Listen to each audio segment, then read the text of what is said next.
Duty ako sa Manao eh. Hello, welcome mga kamigo, good morning. So ito na naman tayo, meron tayong nakabitan na Android head unit. Bali ito po yung ito yan yung style nya. Bali papalitan po natin to ng 10-inch na Android head unit. So mga kamigo, standby lang kayo, tuturuan namin kayo with tutorial po ito. Okay, salamat. Alright mga kamigo, bago ang lahat, check muna natin yung yung mga flasher nya. Tapos check natin yung pandarin lang natin. I-easy lang natin. Subukan natin kung gumagana ba lahat yung ilaw nya. Kasi pagkatapos ng install, hindi natin mamalayan na mayroon palang sira. Ayaw na talaga yung radyo niya, sira na. Okay mga ka-amigo, papalitan natin to ng malaki. Ito na yung ipapalit natin, yun, para dyan, grabe, so mga ka-amigo, tatanggalin lang natin to. Ito dito, yan mga ka-amigo, tanggal. Tapos ito, tapos tatanggalin yan ng buo. Yan, ganyan mga ka-amigo, ganyan yung pagtatanggal. So plug and play po tayo. Tignan nyo mga kamigo. Ayan, yung plug and play natin. Existing para dun sa power tama ba? Steering control. Mga kamigo, yung sa camera, sa reverse, pinasok ko lang dito. Dinaan doon sa ilalim. Tapos pinasok dito, papunta dito.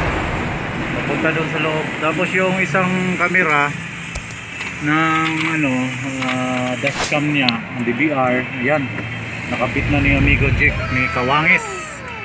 Yan si Kawangis TV.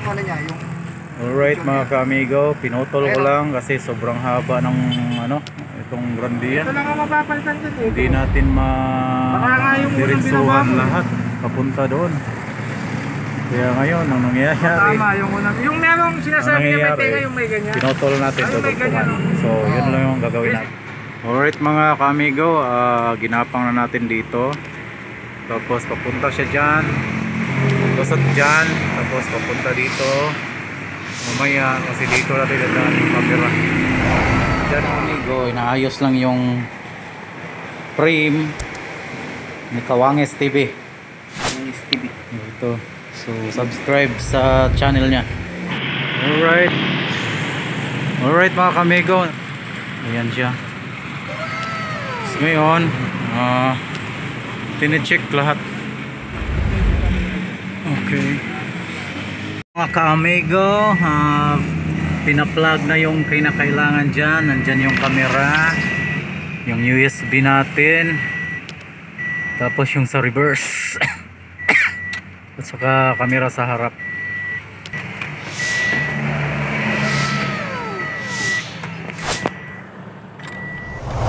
Alright, sinasalpak lang po lahat mga ka-amigo.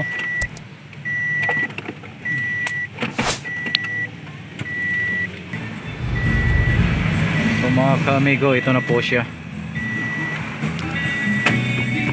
Bali yung reverse nya okay na.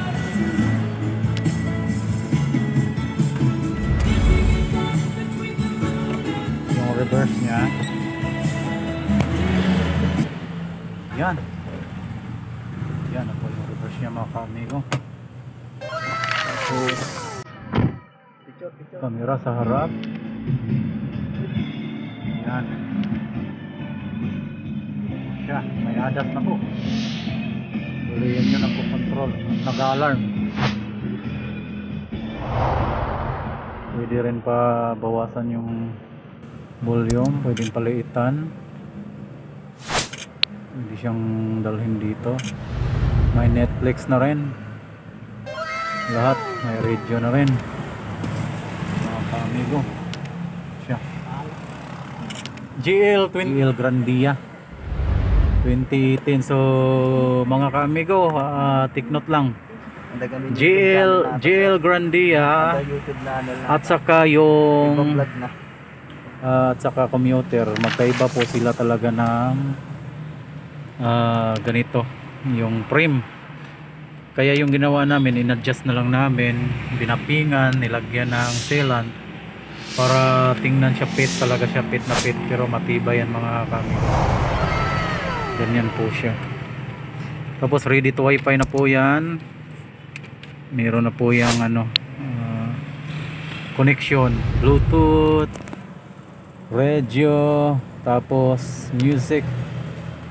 Pwede rin to lagyan ng TV Plus or for the box. So ganun po ka-upgrade yung natin, Android. Alright mga kamigo,